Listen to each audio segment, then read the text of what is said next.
Happy Monday, everyone, and welcome back to Cozy Horror with me, Dr. Plague. I've got something very special for you today, kind of a Monday morning treat, if you will. Instead of doing a whole themed 5-story set, today we're going to do a 6-story series called Memories by Mail. The Memories by Mail series was something I really enjoyed putting together. I don't know, I've always really liked the idea of, media horror, vaguely remembered shows, badly remembered things that were important when we were kids. Stuff like Candle Cove and 1999, Pen Pals, stuff that was a vague kind of foggy memory. Something that maybe we weren't afraid of as a child, and then as an adult we realized just how terrifying it really was. So, here, uninterrupted, I give you Memories by Mail. Enjoy. I thought it was normal when I was a kid, but the more I think about it, the stranger it seems now. When I was a kid, we used to get cassette tapes in the mail for TV shows that never got produced. Years later, when I was an adult, I would become aware of the idea of a Nielsen house. For those of you who don't know, a Nielsen house is something that you're given as kind of a privilege. You usually get programs from the little box that they send to your home, and you send back reviews on what you watched. They monitor what you're watching as well, and most of the times you get paid for your efforts. So they can see when you turn the channel and what you're watching more of. I had a friend in college that was part of the experiment, and when I tried to explain what we had been through, he said I must have been part of something different. We lived in a small house, high up on a mountain in northern Georgia. The house was basically a cabin, a loft room for the kids with a bed for my parents, and a bathroom with a bathtub and a shower.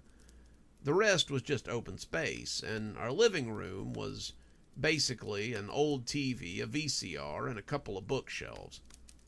The kitchen was on the other side of the house, directly under the loft where my sister and I slept, and I can remember waking up to the smells of breakfast cooking many, many times. We didn't have a Nielsen box. What we had was more like a Netflix service, except for cassette tapes. I was never really sure if it was a service that Mom had signed us up for or not. Dad worked in the lumber yard from sun up to sundown, and usually came home to eat and sleep. He would do this 6 days a week, taking Sunday off for church, and it was more like I lived in a single-parent household for most of my life. We got 7 TV channels, 8 if the weather was right, and the antenna was just so at just the right angle. But the videotapes were something we looked forward to. We didn't know where they came from, but they arrived on the 2nd week and the 4th week of every month. They always came in these little black boxes, and they never had any labels. There was always a little card tucked into the box, and when we were done watching the show, Mom would ask how we felt about it. Usually we would tell her basic things, whether we liked it or not, and whether it was interesting or not, but more than a few of these weird cassette tapes had shows on them that my sister and I talked about for a long time after they were over. We were talking about them last weekend, which is how the subject came up. My mom died pretty recently, and my sister and I met up for one last time at the cabin to reminisce and catch up on what had been going on. My sister lives 5 or 6 states away, so it isn't often that we get to see each other. We like to meet at the old cabin where we lived, have a beer or two, and do a little reminiscing. Neither of us are married, so it isn't like we have to involve kids or anything. Most of the time, we're just kind of comparing war stories from when we were kids and stuff. But this weekend, she brought up the old cassette tapes we used to get in the mail and asked if I remembered them. It took me a minute, but I found that I did. I remember Bobo's Circus and Castor's Creek, I said, scratching my chin as I tried to bring them up. Oh, God, and I remember Laughing Place. I still think of that sometimes. Do you think Mom kept those tapes? She asked, staring out into the night as she swirled her beer. I shrugged. I don't know. I know that there's no way she kept a copy of Laughing Place. We threw it out into the snow, remember? She gave me a look of such mischief that I worried what she might suggest. Want to go see if we can find them? I see that the VCR is still set up in the living room. I don't know. Do you think it's a good idea? Some of those tapes, but she cut me off. Maybe they're not as bad as we remember. Come on, it might be fun. I started to tell her no, but she'd made me curious. This was the first time I had thought about those tapes in about a decade, and I wondered if they were really as bad as I had made myself believe they were. Surely what I remembered was just something a child's mind had created. The tapes were probably no worse than anything I'd seen on HBO. I finished my beer and told her we'd go see if we could find them, and she clapped her hands and sprang up as we went to hunt for them. There's only two places that Mom would store things like that in the house. There was the attic, and there was the crawl space underneath the stairs. We went to the crawl space first, since it was right next to the living room. It was a dingy little space, without much in it besides a dozen cardboard boxes and some dust bunnies. I started to tell her that it was useless to look for it, and after the third box, I was ready to call it quits. But that's when we found the box full of old VHS tapes, and I guessed I'd been wrong.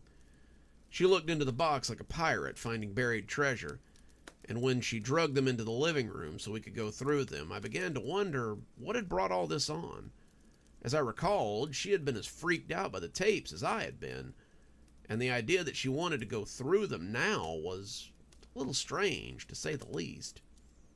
She dragged the box into the middle of the living room, and we started hunting through the piles of black cassette tapes. Most of them were things that we had recorded when we were kids. We hadn't been well off, but Mom had won a VCR at a church raffle when my sister and I were very young.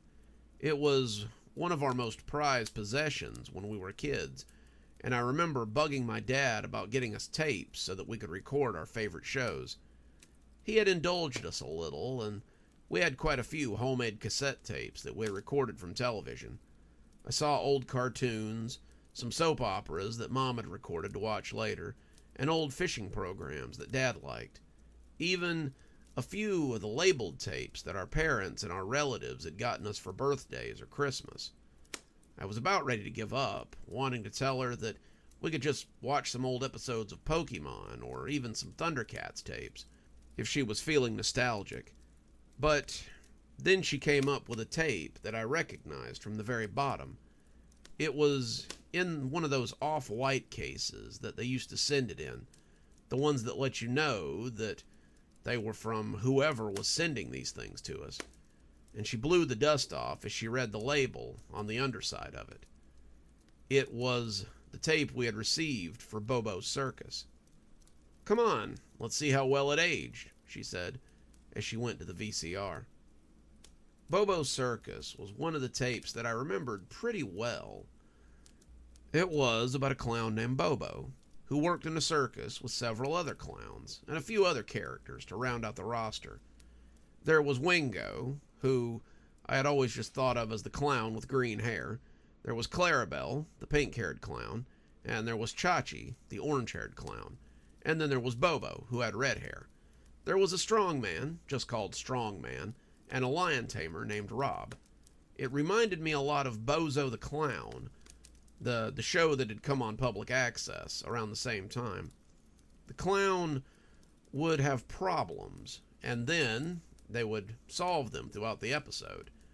But they weren't the usual problems you encountered on a show like this. That probably sounds a little weird, but you'll see what I mean. I didn't think the VHS would work, but As it came to life, I heard the trumpets blare, and the circus music started as the title card proclaimed it to be Bobo's Circus.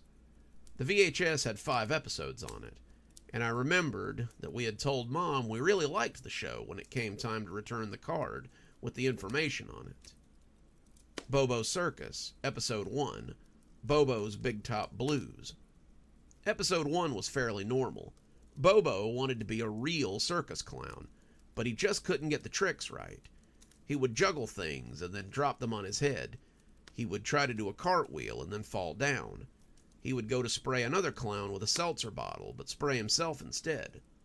Bobo was getting a little discouraged, but the other clowns wanted to help him. Wingo helped him with his cartwheel, Clarabelle helped him with his juggling, and Chachi helped him learn the things that a clown needed to learn if he was going to be on stage. By the end, Bobo was the star of the show, and he felt a lot better about himself and his act. All the clowns took a bow at the end of the episode, and the message seemed to be about not giving up when things got hard. It was a good message for kids, but it wasn't the only message that they learned at the circus. Bobo's Circus, Episode 2, Follow the Crowd. The episode starts with Bobo performing for a crowd. He's pulling long scarves out of his pants, and his underwear come out in the last one. Bobo is embarrassed because this isn't supposed to happen, but the crowd begins to laugh uproariously. They clap and cheer, and Bobo feels that he found a real winner. After the show, Clarabelle and Wingo comfort him as they tell him how embarrassed he must feel. But Bobo is ecstatic. He says he's going to integrate it into his act in every show, but they say he shouldn't do things just because he got a big laugh. Bobo didn't listen, and he does the act the same way every time. You would think that the message would be not following the crowd because eventually they would get tired of this one, but the crowd loved it. No matter how many times Bobo does the trick, they always laugh and clap. Towards the end of the episode, Bobo just stands there and soaks in the applause as the audience claps and claps and claps. When I was a kid, this made me feel kind of weird. It felt strange to just stand there, accept their applause as they clapped. Why didn't he move? It also felt like he was staring straight into the camera as they clapped. And I always felt like he was looking at me. Underneath the grease paint, you could see how bloodshot his eyes were, and he looked crazed as the applause went on and on. The episode was the same length as the others, but it seemed to go on and on for a really long time.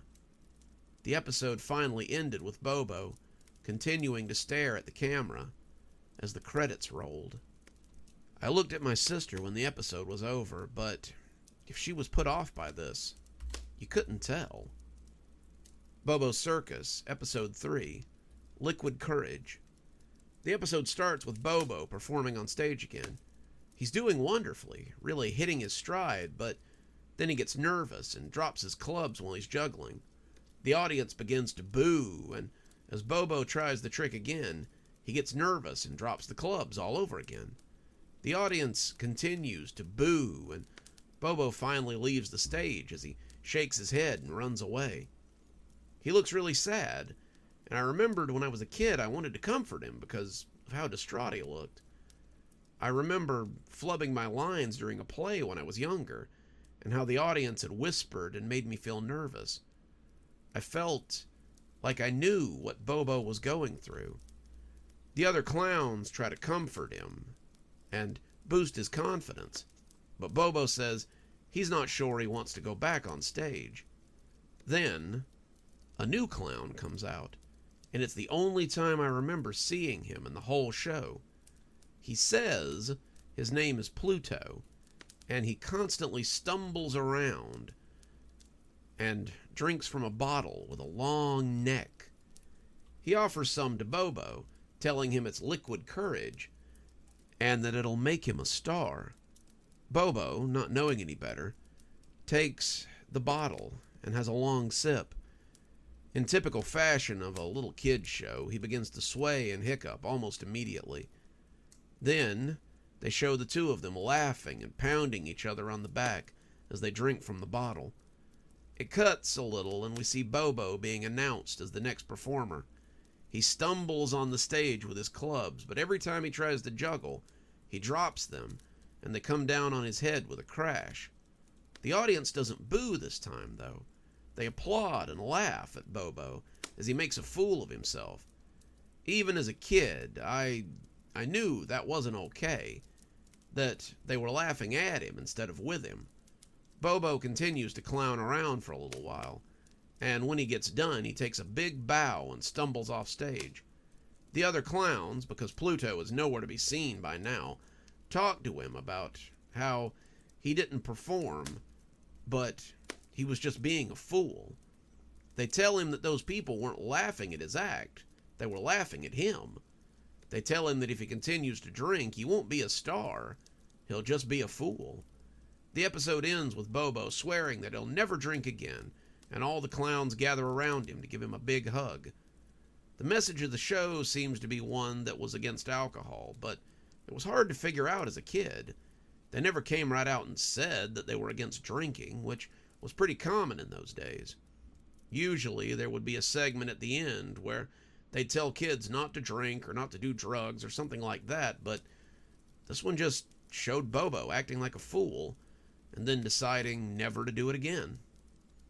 I began to wonder who had made these shows and why they just sent them to our house.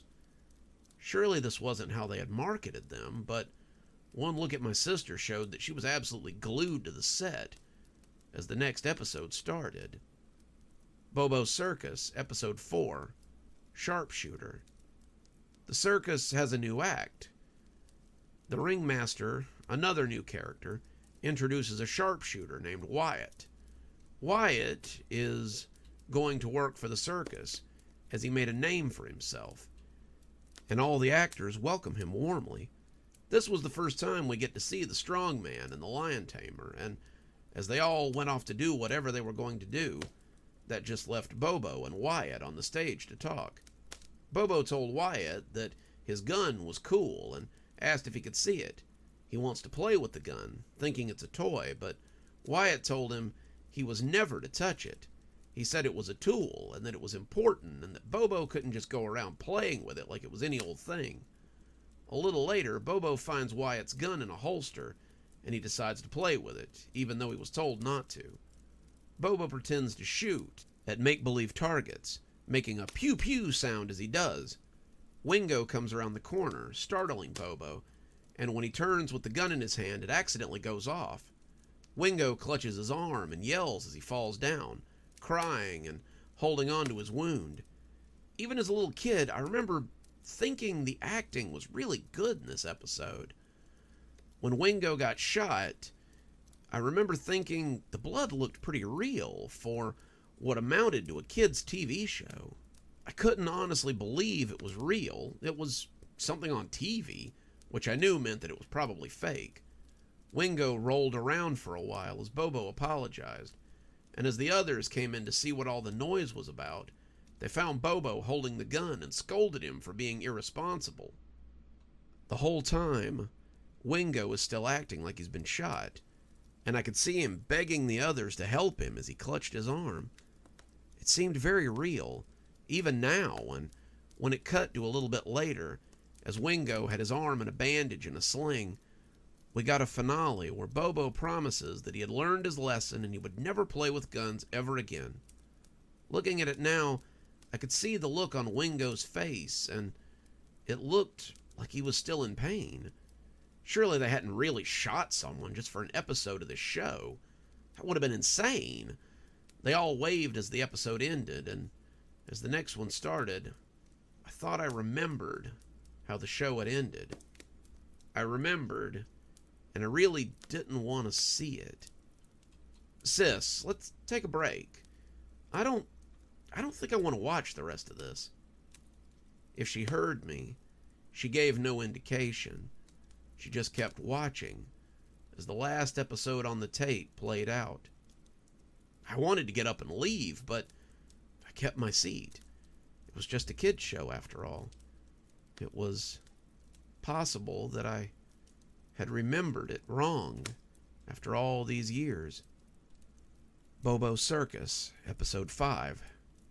Tragedy. The circus had another new act. This time it was a group of acrobats who walked on a trapeze. There were 5 of them, and they all smiled and waved and introduced themselves as the Flying Benzinis. There was a mother, a father, 2 brothers, and a daughter, and they were all in colorful costumes. Bobo wasn't going to perform that night because the acrobats were going to be the main event. He was upset about that, but the ringmaster assured him that he would have his time next time. He told him to go check the trapeze and make sure that everything was in order. Bobo complained as he went to go do this, saying that it wasn't fair that they got to be the main event tonight. He didn't do a very good job of checking the stage or the trapeze, and as the family was introduced, they got up to prepare to go on and begin their routine. As Bobo watched, the trapeze began to become undone, and they all fell off screen. The fall didn't look so bad, but it was the screams that the audience gave out that were the worst. They were shrieking like someone had died, and when everyone came back on stage, it was once again to tell Bobo how he had been wrong. They told him that the performers had died because he hadn't done his job. Bobo said he was sorry, but they said that wasn't good enough. They said that he'd have to be punished, and then several of them came up to hit the poor clown with belts. The noise he made while they were hitting him was worse than the noise the audience had made. He screamed as they beat him, their belts lashing him as he curled up and took it. The strong man, the ringmaster, even some of the clowns rained down blows on Bobo, and when they were done, he just lay there for a minute as they told the audience how it was always important to do your job and do it right. People could get hurt if you didn't, and then there would need to be a punishment if they got hurt because of your negligence. The episode ended with everyone smiling and waving, except for Bobo. He just lay there and twitched as the credits rolled, and I was shaking as the episode ended. Why the hell did Mom let us watch this? My sister shrugged. Who knows? It only lasted until she caught us watching Laughing Place. Remember? That's when she told us that we couldn't watch these anymore. I shuddered. I think she would have told us to stop watching them before that, if she had seen that last episode of Bobo's Circus. I wonder if there's any more of them. I don't know if I want to see any more of them, I told her flatly. Why do you want to see them so badly? I can remember a time when you had nightmares about these things constantly. Why do you want these VHS tapes? My sister sighed, staring into the static on the TV screen, and she seemed to contemplate how to answer me. Because I'm in trouble, big brother, and I'm hoping these tapes can help get me out. What do you mean? I asked, not understanding. She sat there for a little while, as the TV static cast ghostly images across her face. You know I got divorced last year, right? I nodded. Derek got the kids and the house. You got half his retirement and the money you'd put into your joint account. She nodded. The thing is, nobody knows why I got divorced. I have a gambling problem. I have ever since college, and it's only gotten worse. Derek found out about it, and it was hard not to find out about it after I borrowed money from people who came looking for it. He said he couldn't keep the kids in a place that wasn't safe. He divorced me for the kids' safety, but that didn't make the debt go away.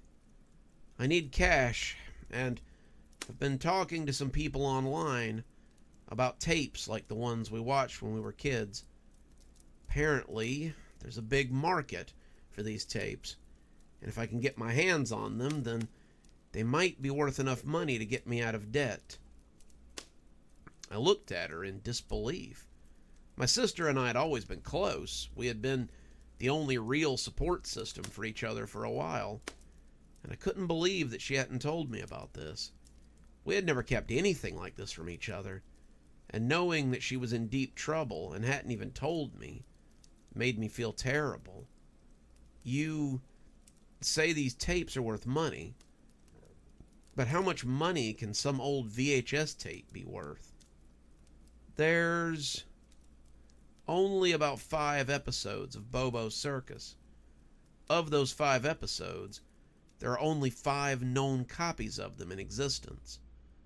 There are other kids like us who used to get strange cassette tapes for unaired shows, and copies of them are ridiculously expensive. The VHS tape we just watched is supposed to be worth about $5,000 in raw form. I was speechless. Couldn't believe what I was hearing. What kind of people would pay for something like that? Of course, I knew there were people out there that would pay for nearly anything, but I guess I never thought that something like this was actually worth money. I asked someone on the forums what both Bobo's Circus and Castor's Creek would be worth, and he told me that if they were in working order, they could be worth about $15,000. If I had the originals, that is. That's enough money to make a dent in my debt, and I really want to make a dent in that debt. The people I owe money to are starting to get very vocal about having it back, and it's only a matter of time before my IOUs are no good. If you help me, I'll give you some of that money if that's what you want, but I need enough to get out of debt. I shook my head. It's not about the money, sis. If it helps you get out of danger, then of course I'll help. I just wish you had told me about this. I would have helped you. You know that. She started crying, nodding her head as she apologized. Thank you. Thank you so much. We started looking for the other tapes almost immediately. I told you about 2 of them, but there were a few others as well.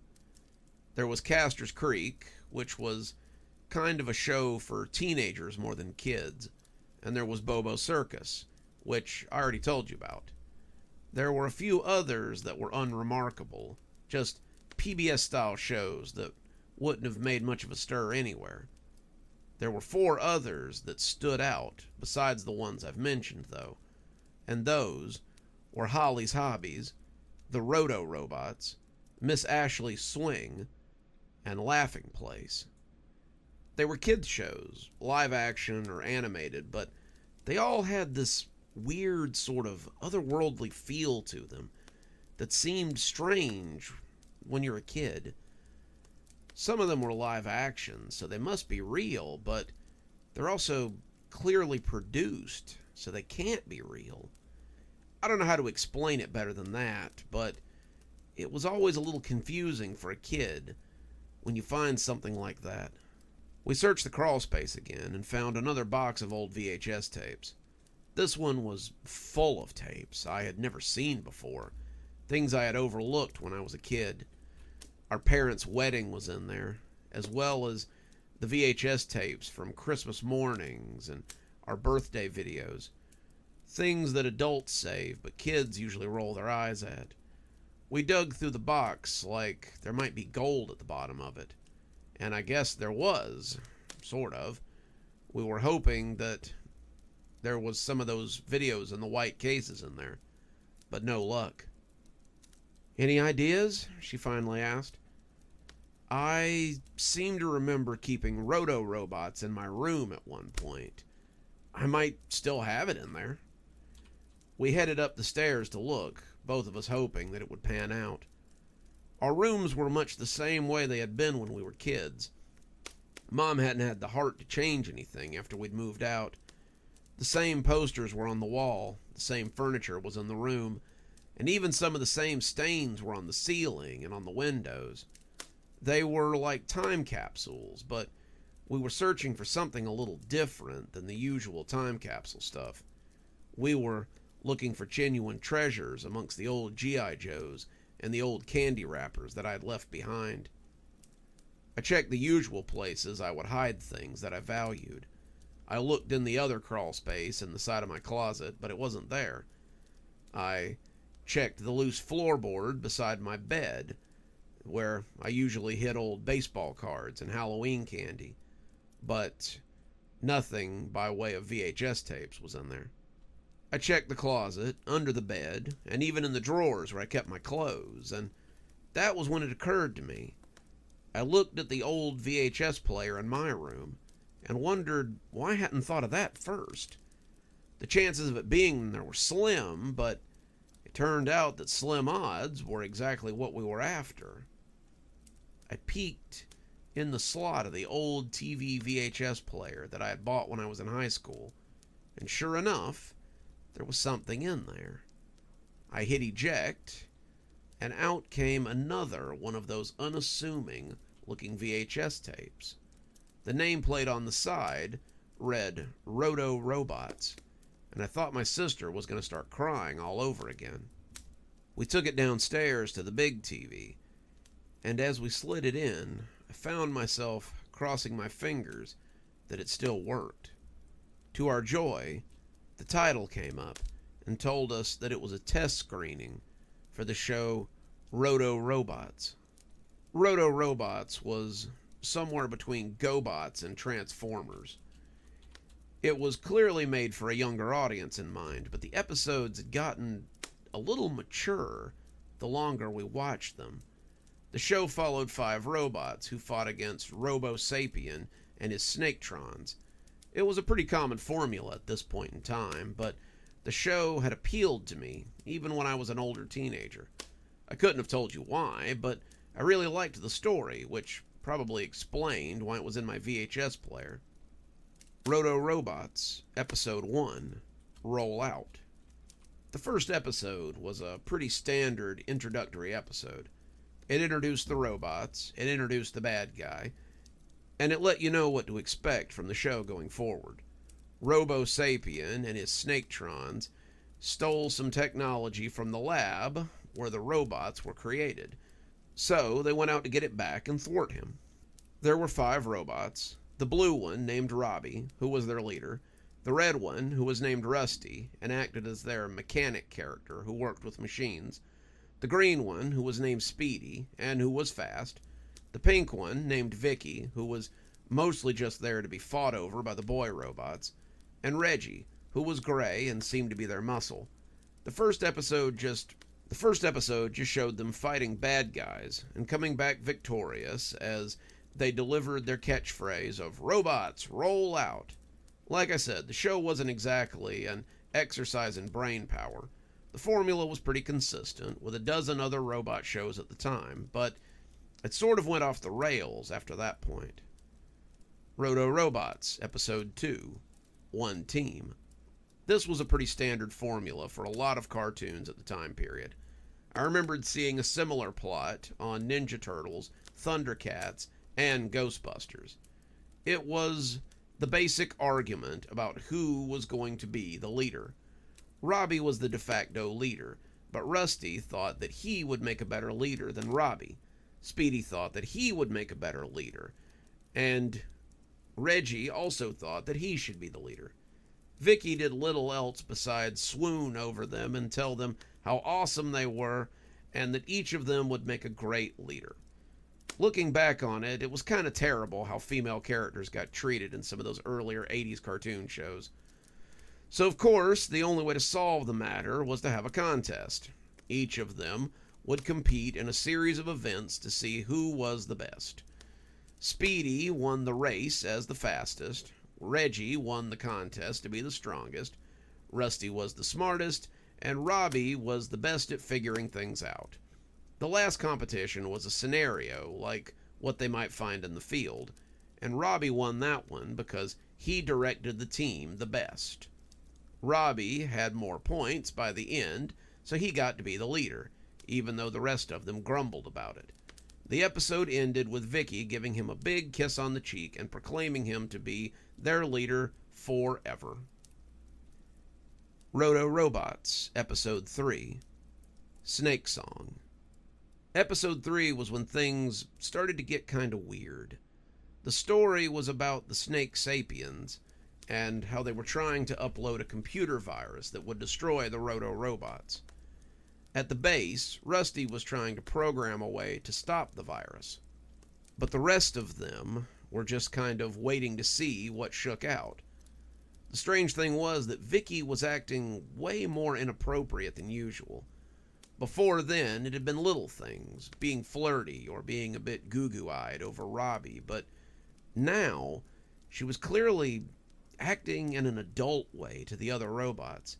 She would touch them and talk to them in ways that I guess I had missed when I was a kid, but it was no wonder the show hadn't been produced on anything other than these cassette tapes. The strangest thing was the way her voice actress sounded during these moments. She sounded hesitant, uncomfortable, and a few times I thought I could hear someone coaching her as she hesitated to say the things they wanted her to say. Whatever the case, she didn't appear to be on board with what was happening, and it escalated as the episode went on. Rusty discovered that Vicky had the virus that the snake sapiens were making, and that was why she was acting so strangely. They quarantined her until they could find a cure, and that was how the episode ended. Roto Robots, Episode 4, Plague. After that, the bad guys were never seen again. I don't know what happened to them, but Vicky sort of became the antagonist after that. She would talk to whatever robot brought her food or things she needed, and the way she talked to them made my skin crawl. The 4 male robots still went out to do things, and in the episode, they put out a fire and rescued a family from a flood. But it was the times they interacted with Vicky that stood out to me. She would try to seduce them, and it just made me uncomfortable to hear her talk like that. It was unlike anything I'd ever heard, and the longer it went on, the less I liked it.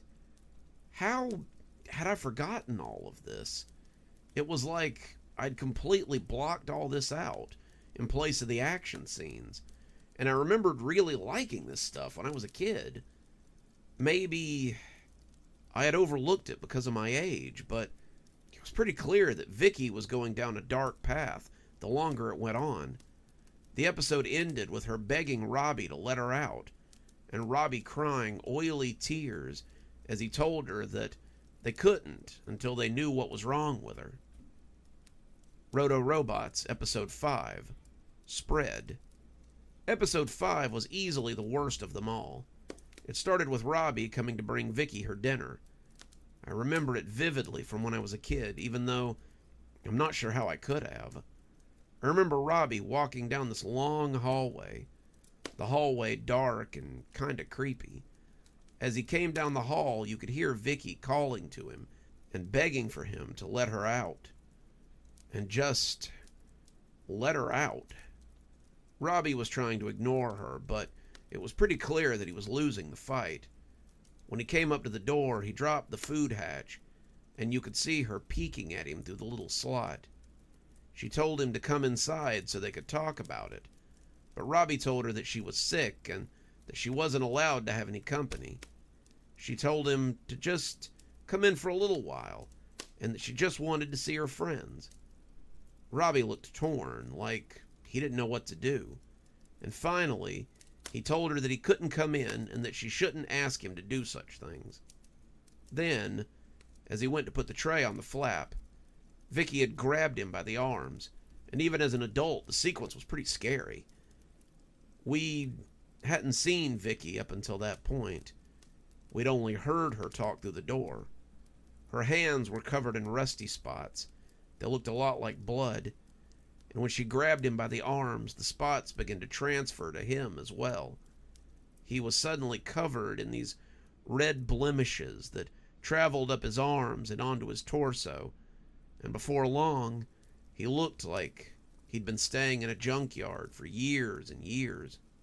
He let her out after the spots took him over, and the two of them spent the rest of the episode moving through their base and passing it on to the others.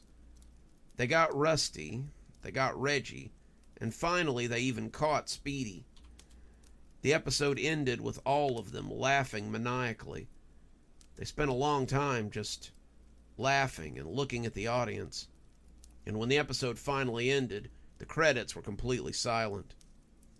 We sat there for a minute and just watched the blank TV screen as the VHS tape rewound itself. Suddenly, I was remembering a lot more about these tapes, and I started wondering again, who was sending them to us? Why were they sending a mother and her child these strange VHS tapes of cartoon shows that were never made? What was the point?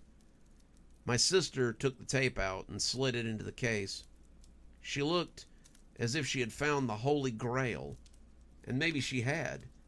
These tapes were so different than I remembered them, but maybe they weren't different in the way that she remembered them.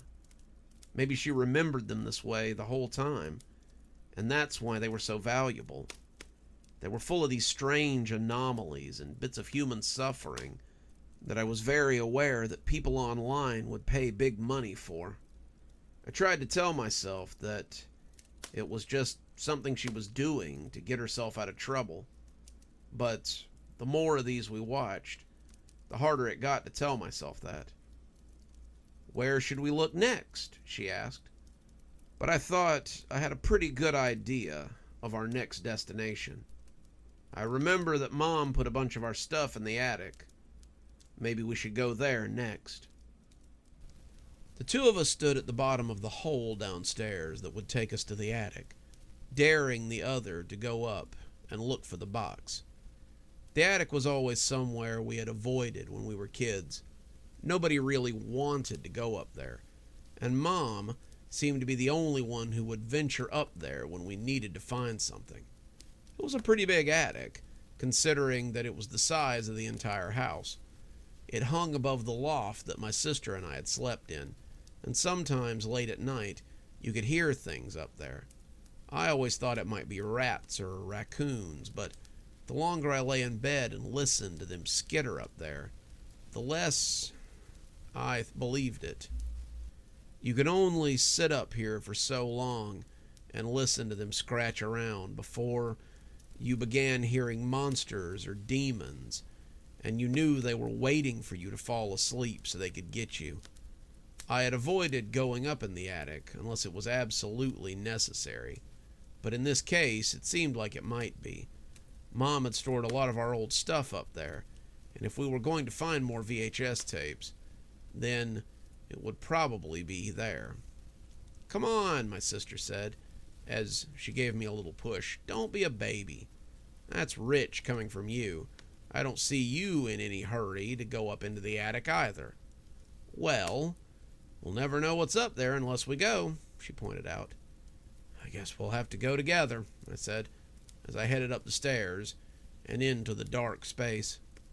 The attic was exactly the way I remembered it. It was dark, the light from my phone barely illuminating the surface. It was musty as well, not much light coming in to knock away the cobwebs or the dust bunnies that had taken over the place. I doubted that anyone had been up here since Mom died, and it was all just kind of all over the place. There were mounds and mounds of boxes, all of it sitting helter-skelter around the area. Mom probably hadn't done a lot of organizing up here, so it was just all piled around with very little thought given to placement or organization. My sister and I spread out, wanting to cover more ground, and it didn't take me long to find a box full of videos. They weren't hard to find. One of the cases gleamed at me from the top, and I could already see several old cartoons sitting inside, just waiting to be discovered. "Found some more," my sister called, and I grabbed up my own box and headed for the stairs. What a coincidence I seemed to have, but then something screamed and burst out of the box. I nearly dropped it. Something screamed like a banshee and leapt at me, causing me to bat it away as the box wobbled in my hand. I was panicking as I started to turn, but When I saw what it was, I laughed at my own silliness. The rat had probably been living in that box for a long time, and he really didn't seem to appreciate us messing with his house. He hissed at me as he ran away, streaking deeper into the attic before disappearing completely. "Are you okay?" my sister asked, coming over after hearing the loud noise. "I guess," I said, "but I guess we gotta call an exterminator and get rid of these rats." She laughed and held up another box gingerly, as though afraid more rats might be ready to come out. "You can pay for the exterminator out of your part. I think mine might be a little bit preoccupied." We took the boxes downstairs, and luckily, they didn't have any more rats in them. Some of the cartoons had been a little chewed, but most of them were in good shape. I was surprised that none of them had fallen victim to the usual problems of storage. I didn't hear any mouse poop rattling around in them, and I didn't see any spools that looked chewed on. Just normal dirty cassette tapes, sitting in a box and waiting to be discovered. We dug through more recorded cartoons, old VHS tapes, and plenty of other stuff that I had never seen before. It was weird to not recognize some of the boxes that I'd seen all my life, but I guess that's what happens when you go away for a little while. As we sorted through, we finally came across what we were looking for. We found Holly's Hobbies in my box, and Castor's Creek in hers. Castor's Creek was another show that I remembered pretty fondly. My sister hadn't really been interested in it since it was more for older kids, but I'd watched quite a few episodes, and I liked it a lot. I was old enough to understand the relationships and the other things that had happened during the episodes, and it had made me feel like an adult to watch the show. I wondered if it would be like Roto Robots as I looked at the case, full of things I didn't remember and couldn't explain. I hoped it wouldn't, because I had a lot of fond memories where this show was concerned. "Which should we watch first?" she asked. "Let's watch Holly's Hobbies first. I don't remember a lot about that one, and it might be nice to see it again." Holly's Hobbies was a kids' craft show that had an element of storytelling within it. Holly was the main character, and seemed to be the only character on the show at all. Usually shows like that had puppets or other people, but the show had Holly moving between these bland sets with colorfully lit panels in the background as she worked on the day's craft. The only other thing in the scenes were these gray card tables with craft supplies standing on them. It was a little weird, and even as a kid, I thought the sets and the setup were kind of strange. As the tape went in and the static began to diminish, I remembered something about the show. My sister had liked it, but it had always made me feel kind of scared and anxious when I watched it. I couldn't have said why, but I knew what the feelings were. As the theme song started and I saw Holly come bouncing onto the set, I was suddenly reminded why. Holly's Hobbies, Episode 1, Mom's Birthday. The first episode was pretty bland as far as pilots go. Holly came out onto the set and introduced herself, and waved at all the boys and girls out there in TV land. The sound of something hitting the floor was just out of camera, and Holly said it was time to check the mail.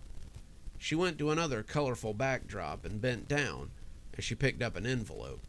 It was from Holly's mother, and she was reminding Holly that they were going to have a birthday party later that day. Holly acted surprised. She couldn't believe that she had forgotten it was her mother's birthday, and told the boys and girls that they needed to make her a present. What followed were 3 different crafts. One was a birthday card, one was paper flowers, and one was a colorful envelope to put the card in. She ended the episode by waving goodbye and heading out to her mother's party. As a kid, I had thought it was nice that she had made a card, but as an adult, it wasn't the craft that I was paying attention to. Holly, the hostess, was trying her best to keep a smile on her face and keep her energy up, but it was strange how she would glance offset sometimes, or seem to forget her lines before looking over there. and then just picking them up again. Sometimes she looked afraid, and she would rub her arms, which was always covered by a sweater. To a kid, these would just seem quirky, but to me they seemed like Holly was afraid of someone who only she could see. Even her exit felt like she was glad to be gone and hoped that she wouldn't be asked to come back. Holly's Hobbies, Episode 2, Fall. Holly is still inside, but she bounds around as she talks about how she loves fall. She says the leaves change, and it gets colder, and you get to wear comfy sweaters. We cut to a different area and see a pile of leaves, which Holly jumps into with a little whoop that turns into a yelp of pain. She stands up, rubbing her back, but makes herself smile through the pain. She says it's great that these leaves are here since they can use them to make a craft. She bends down and picks some of them up before taking them to the next area. Here, they draw trees and stick the leaves to them so that they can make them look like fall trees. I had to rewind it twice, something my little sister did not seem to like, but as she made the tree, you could hear someone talking to her, just offset. It was hard to make out. They were talking pretty low, but it sounded like they were threatening Holly, and you could hear her make an odd sobbing sound a few times before it panned up to her smiling and holding up her picture. She then made a jack-o'-lantern with a pumpkin that was sitting on the other table. At one point, as she's carving the mouth, the knife slips and you can see her cut her hand. The camera doesn't stop, but Holly puts her hand to her mouth and hisses in pain. She looks at the camera and seems to beg whoever is filming to stop, but they must be telling her to go on because she continues to carve the pumpkin, despite the blood smearing it. She smiles at the finished product, her blood having been hastily wiped away from the jack-o'-lantern. But the smile is rigid as she explains that jack-o'-lanterns are part of Halloween. The last craft is a tissue paper ghost, and it's hard not to notice the blood that gets on this as well. Someone appears to have given her a napkin to press against the wound, but the cut is pretty obviously hurting her. She tells us that she hopes we have a wonderful fall and says goodbye as she holds up the paper pumpkin in her wounded hand and waves. I didn't remember this episode from when I was a kid, but I remembered being afraid to carve a jack-o'-lantern a couple of times when it was Halloween. I have to believe that this episode of Holly's Hobbies was the reason. Holly's Hobbies, Episode 3, Christmas. This episode was a pretty typical Christmas episode, but it definitely raised some red flags. Holly appears in a Santa outfit, but it's a little skimpy for a kid's show. She wasn't indecent, but it did allow us to see some of the bruises that were on her arms and her shoulders. The bruises were clearly finger marks, but Holly was all smiles and jolly attitude as she wished everyone a Merry Christmas and hoped that Santa brought them lots of toys. That episode's craft was a tree made out of toilet paper rolls, a snowman made out of cotton balls and felt, and candy canes made out of paper and colored with crayons. Holly didn't seem as nervous in this episode, and you could hear someone whispering to her again from off camera. I heard a couple of times what they were saying, and it was never anything good. At one point, they called her a stupid whore and a damn junkie, but she just kept smiling through the whole thing and making her craft. As the episode ended, she sang Up on the Housetop as the credits rolled, and you can hear the voice rising in anger before the episode cuts off. I started to ask, but my sister shushed me as the fourth and final episode started. Holly's Hobbies, Episode 4, Mourning. This was the fourth episode, and it was definitely the most uncomfortable. The show began with Holly holding a letter and sobbing openly. It wasn't fake crying either. She was really letting them fall. And she cried and cried for nearly 5 minutes as the camera rolled. When she looked up at the camera, It was in disbelief. She kept looking around in disbelief, as if she couldn't believe whoever was filming this was going to make her do this. But when the camera showed no sign of stopping, she finally wiped her face and told the kids in TV land that her mother had passed away. Holly couldn't believe it. She had just been at her mother's birthday party, but she supposed that everyone has to die sometimes. It made me sad as a kid, but it really hit me hard as I sat there in my childhood living room and watched this woman have a mental breakdown as the camera rolled. We'd lost our own mother, after all, and I could understand what she was going through. Holly went about her crafts listlessly, glancing off camera to see if she would be given a reprieve. It never came. She was forced to make a remembrance book for her mother. The book took longer than most of the crafts usually did, because Holly had to stop and cry quite a lot. She assembled pictures of a woman who looked a lot like her into the pages of a picture album, and when she closed it, there was quite a bit more crying before she got up from the table and went to the next area. Next, she made a bouquet of flowers that she was going to leave for her mother. But there was something else going on off camera.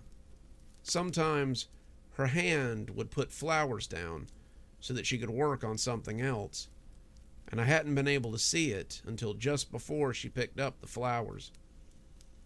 She was winding pieces of rope together, and I didn't want to know what her plans were for those or what she was making. Instead of a third craft, she shuffled into frame of a third area and just stood there as she faced the wall. She had the flowers in one hand, but in the other, she had a length of rope, as if contemplating what she meant to do with it. There was shouting off camera as the paper flowers she had made hit the ground, and it cut off abruptly as the credits rolled over a dark screen. I hadn't liked the episode as a kid. It made me realize that my own mother would one day die, but neither of us had been able to say that any of the episodes were bad. They'd made me feel bad, but none of them had been poorly put together or been unentertaining to watch. As the snow came down on the television screen, I looked at my sister and saw her reach for the next tape. I put a hand over hers, stopping her. She turned to look at me, and her smile was so wide that I thought she might bite me. "Why do you want to watch these?" I asked, voicing the question I should have from the start. For a moment, all she did was smile in the face of my confusion. "Why do you want to see these old tapes so badly?" My sister said nothing, just continued to look at the screen as the snow pattered behind the glass. "You said that their value is in just owning them, so why do you need to watch them?"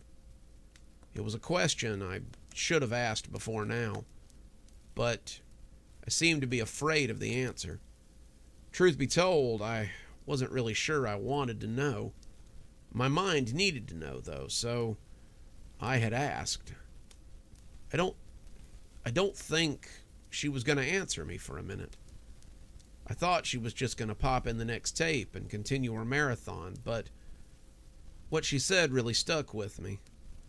It stuck with me ever since that night. I feel the same way about them that you do, but the apprehension and disgust I feel are nostalgic. I didn't understand these stories when I was a kid. How could I? We were poor, but you and I grew up free of strife or any of the abuse that some of the people in these shows seem to have experienced. In a way, I suppose we were lucky. In a way, though, it didn't really prepare me for what was to come. My life has been so much less stable than it was when I was a child, and I think I resent now that we didn't have a little bit of upheaval when we were kids. It might have made me capable of handling what I'm going through now. These tapes, though, they make me feel the way I did when I was a little girl. They take me back to a time before all these terrible things happened, and they remind me that there were better times and easier ways when the only apprehension was felt as we watched these tapes. It was the saddest thing I'd ever heard, and I didn't really know how to take it. Thinking about it, I knew she was right. We had never really had any reason to feel slighted or put upon when we were kids. We lived very comfortably, if not poorly. We never wanted for food or shelter. We were happy with just a few VHS tapes and a TV to watch them on. And I nodded as she took the next tape out of the box and set it up. It was Castor's Creek, a story I was very familiar with since it had been one of my favorites. Castor's Creek was about 5 Maine kids who lived in a small town and had small town problems. The main character, so much as they had one, was named Peter, and he was a jock character. He was usually the focus of the show as well, but not always. His girlfriend Maggie was a cheerleader, and her best friend Sylvia was her constant companion. It was made pretty clear that Sylvia had a crush on Peter, and it's sometimes a point of contention between the two. Peter had 2 friends, Marcus and Bobby. Bobby is also kind of a jock, but he's more of a funny guy as well, who's always cracking jokes and trying to make people laugh. Marcus is a big guy who mostly seems to be into fixing up his truck. The other character's name is Kyle. He's kind of a typical bad boy. He's always fussing with his hair or working on his motorcycle, and sometimes he acts as a love interest for the 2 girl characters. The character models were pretty standard for the time, but I remember looking forward to watching the show again because it seemed so real to me. It was live action, so of course it was real people, but the situations and the problems always seemed like things I could relate to, despite the fact that I have no frame of reference for these kids and their schoolyard problems. My own high school was small, having about 500 people in it, and most of us had known each other long enough that we didn't really have any sort of drama surrounding people other than the usual girlfriend-boyfriend thing. As the tape started and the theme song played, I remembered how the first episode went, and it gave me a little of that nostalgia that my sister had been talking about.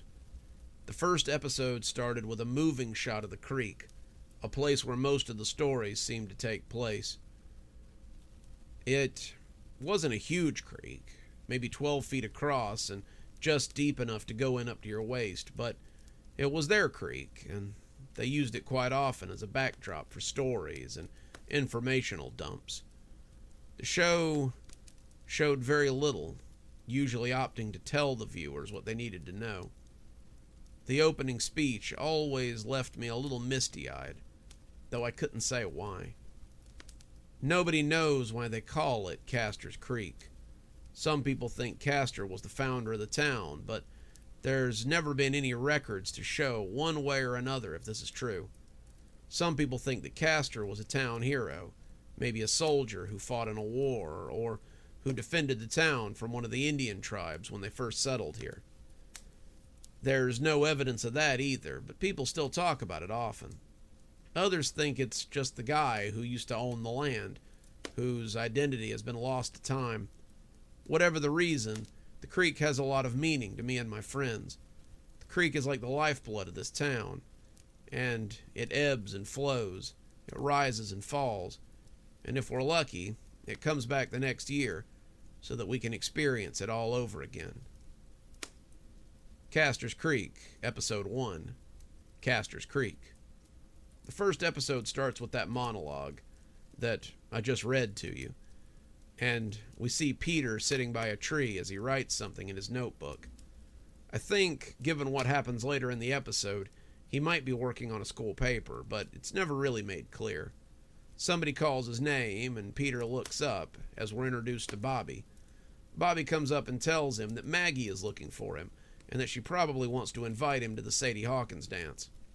Peter sighs and says that he hasn't seen her, but he's sure that she'll find him eventually. We cut to the next day, where Peter is reading his report, which is the part we heard at the start of the episode. He thanks the class, and his teacher tells him it's lovely, before taking his paper and giving him an A. The bell rings then, and we see Peter leaving his English class. Maggie stops him in the hall and asks him if he wants to go to the Sadie Hawkins dance with her. Peter tells her he'll go, and she accuses him of not being very excited about it. He says it's just another dance, so what's there to get excited about? She starts to cry a little and tells him that he could at least act like he likes her. Peter says he does like her, that he probably even loves her, but that he's just not into dances, at least not as much as she is. She leaves, not mad, but not really happy with the answer, and Peter bumps into Selena as he heads to his next class. She asks if Maggie asked him to the dance, and he said she did. She mirrors Maggie's response by telling him that he doesn't sound very excited about it, and he reiterates his answer by saying he's just not that into dances. Selena asks if he would have gone if she had asked him, and Peter says he supposed he never really thought about it. Selena asks if he would go with her instead, and Peter says he doesn't want to cause drama. Selena leaves in much the same way that Maggie did, and Peter heads off to his next class. We cut to a little bit later as Bobby and Peter are walking home, talking about their day.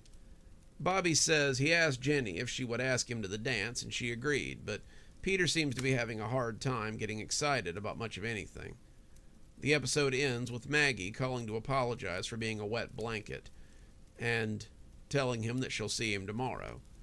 Peter heads off to bed, and the episode ends. For a first episode, it was pretty okay. There were 8 episodes of Castor's Creek, but I won't go into all of them. Most of them would bore you to tears. The show was sort of like Degrassi or any other number of teenage shows full of angst and drama at the time. It was the thing I noticed on the second watch-through that caught my attention.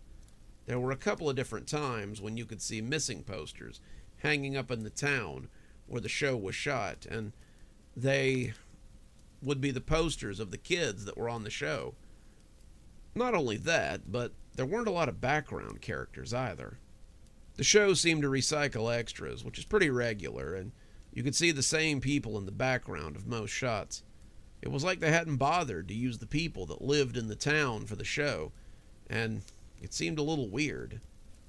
Castor's Creek, Episode 2 and 3, Thinking of Him and Loyalty.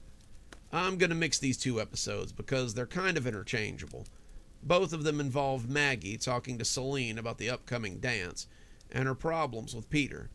There's a B-plot about football practice and math assignments, but most of it wraps around the 2 female characters as Maggie tries to figure out whether Peter really likes her or not. It flushes out a subplot where Selena is clearly interested in Peter, but she's torn between her loyalty to her friend and her desire to date someone she likes. At the end of the second episode, she decides to stay loyal to Maggie, but the tension builds as the story unfolds. Castor's Creek, Episode 4, The Big Game. This one sits around the big game between Massillon High School and their football rivals at Gwendolyn Prep. Peter, Bobby, and Mark are excited for the big game, and the cheerleaders are working hard on their routine. Peter is still kind of torn about whether or not to stay with his girlfriend, but he puts his effort into training and tries not to think about it. Selena starts dating Marcus, another member of the football team, who's friends with Peter, but doesn't really feel like he's being true to herself. The game goes well, and they win against their rivals, but the problem with the background characters seems to be even worse here. They cut back to the same 2 or 3 shots of the cheering crowd, and it's very obviously recycled. A lot of the kids on the opposing football team are also kids we've seen at the school or, just hanging around. I don't know why it caught my eye so much, but you would have thought if the show was going to be as popular as they clearly believed it would, they would have splurged on some new faces. The characters walk off smiling at the end of the game, and this is when we get our first look at Kyle. He's sitting on his bike in the parking lot, and when he winks at Maggie, it seems to be the first time we see her interact with any sort of attention to a character other than Peter. The episode ends with the two of them noticing each other, and then we transition into Episode 5. Castor's Creek, Episode 5, The Sadie Hawkins Dance. This was when the Sadie Hawkins dance comes into play. I think at one point they had meant for it to be a homecoming dance, but maybe they decided this would be better for some reason. All the kids get dressed up for the dance and arrive with their dates and head off in a limo for some reason, probably so all of them could be in the same spot. They're talking animatedly, all of them excited about the dance, except for Peter. Peter is still moody, and we see him casting glowers at Selena as she sits next to Marcus. She looks back at him as well, and the two of them are clearly sharing a moment. But it's cut short when Maggie notices and calls attention to her dress and how pretty it is. They get to the dance and are having fun for a while. Maggie and Peter dancing together. Bobby and Jenny dance together, and Celine and Marcus sit on the bleachers and talk. As they're dancing, Maggie catches sight of Kyle, who is watching her from the door of the gymnasium. He smiles at her, and he moves outside, and Peter says he's going to go talk to some of the other football guys as their dance comes to an end.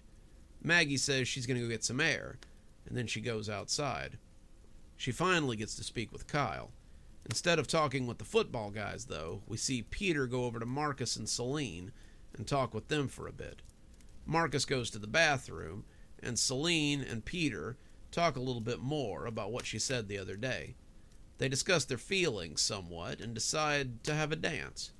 Meanwhile, Kyle and Maggie are talking to each other, and we get introduced to him properly for the first time. He tells Maggie that he's from the rival high school, Gwendolyn Prep, and he had hoped that she would be here because he wanted to find out more about her. This leads to them talking outside for a little bit before she invites him in to have a dance. When Peter sees this, despite the fact that he's dancing with her best friend, he gets mad and starts threatening Kyle.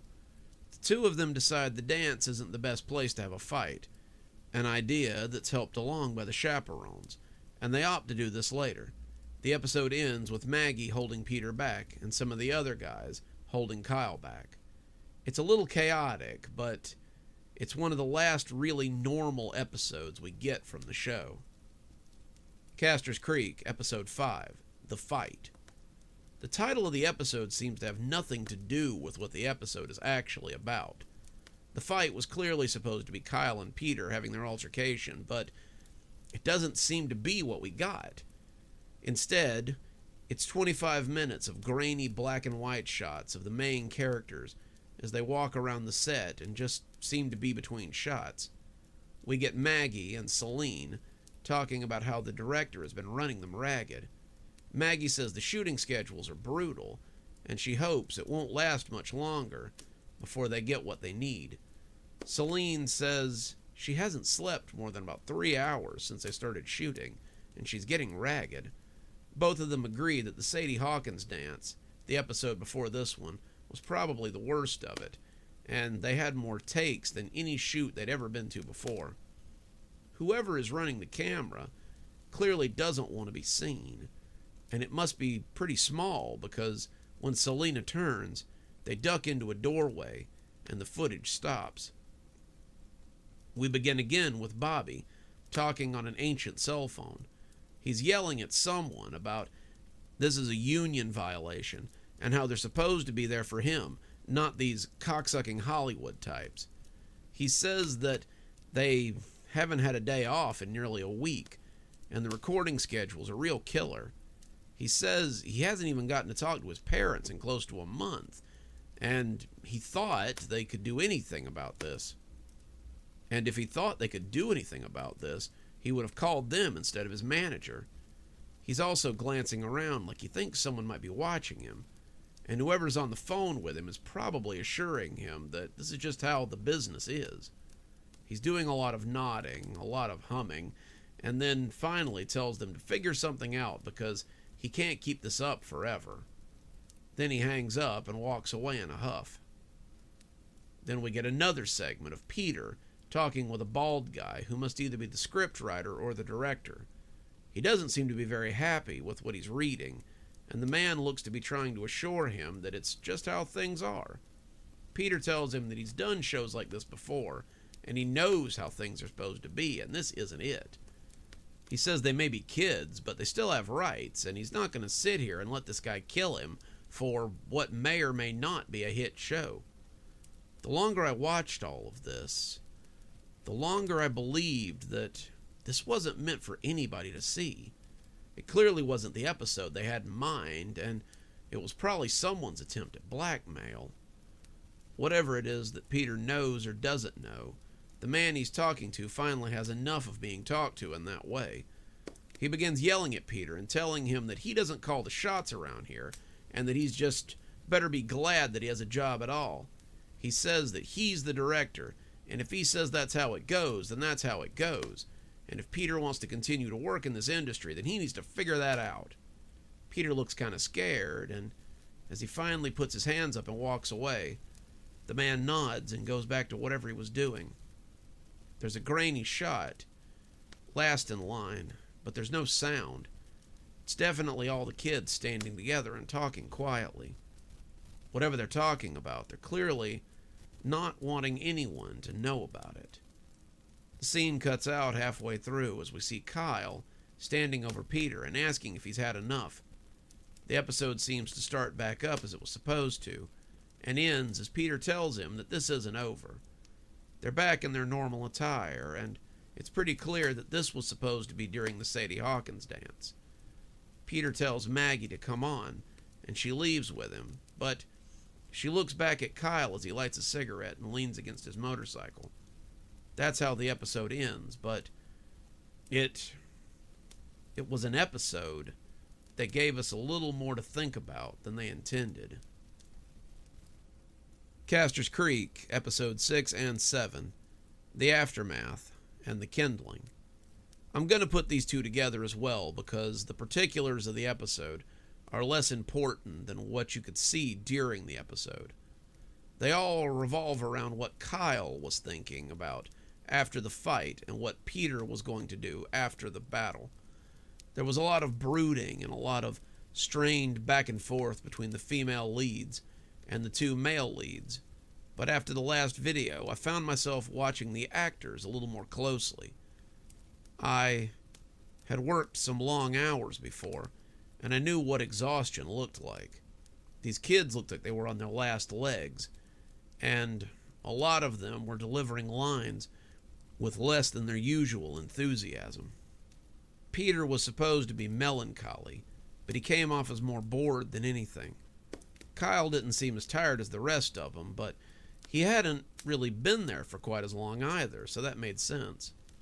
All the actors had deep bags under their eyes, and they all looked like they were just trying to get through the day so that they could lay down for a little while. Peter looked to be sporting a black eye, which made sense after the fight, but it looked a little better than stage makeup. It made me think that someone might actually be racking this kid over, and I had to rewind to be sure, but I was almost certain that it had appeared in the middle of the episode. Whatever the case, Peter finally decided to tell Celine how he felt, and the two of them began talking about what they were going to do about Maggie and Marcus.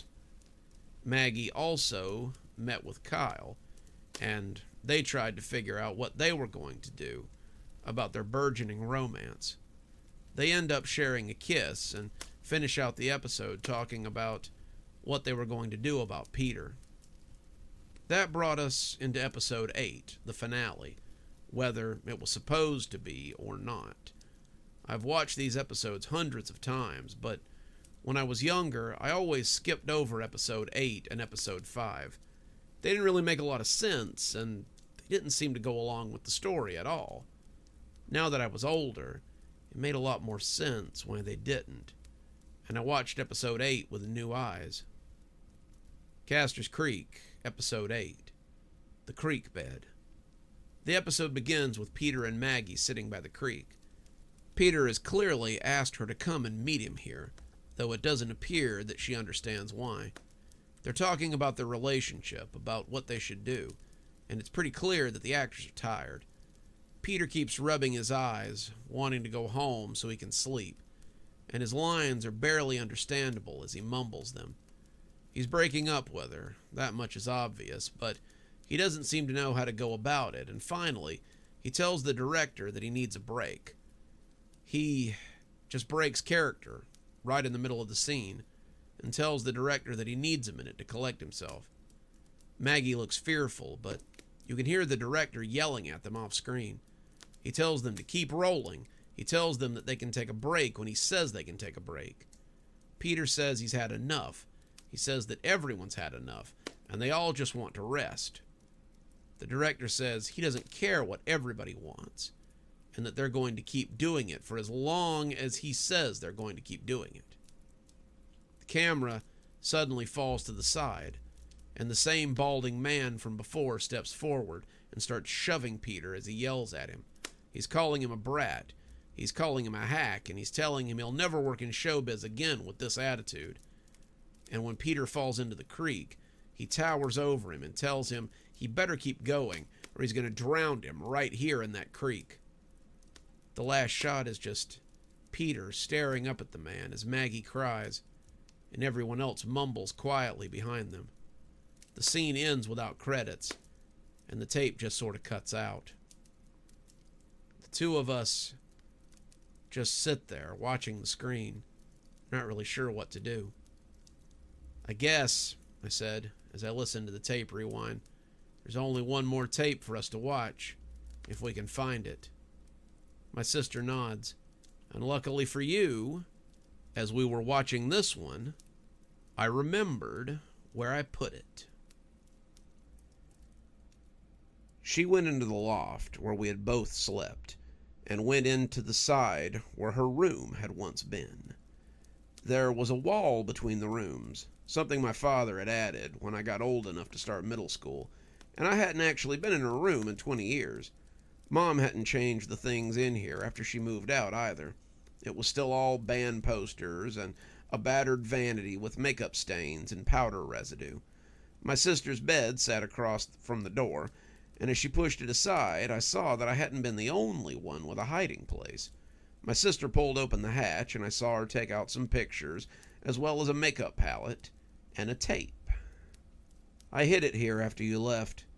It was a comfort to me when it was just Mom and I." I looked at the title on the videotape and was unsurprised to see that it was Ashley Swing. Ashley Swing was a show about a woman in her early 30s named Ashley. She would come out to a large swing that overlooked a cliff and swung back and forth as she talked to the audience about different problems or concerns of the day. I never really watched it. It was something that my sister had loved, but I had felt that I was a little too old for it. Ashley Swing was in the same vein as shows like Mr. Rogers, and I was too old for that kind of kid stuff. I remembered that my sister had watched all the episodes several times, and it wasn't a huge surprise that she still had it. The show didn't even have a real intro. It was just a title card, and then a big shot of the swing as Ashley came into frame.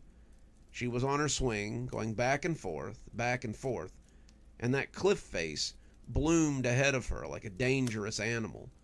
Her show was less of a show and more like something you'd see in an ad break. There were these little 5 to 8 minute slots that were probably played during other shows, and they were more musings and advice than anything else.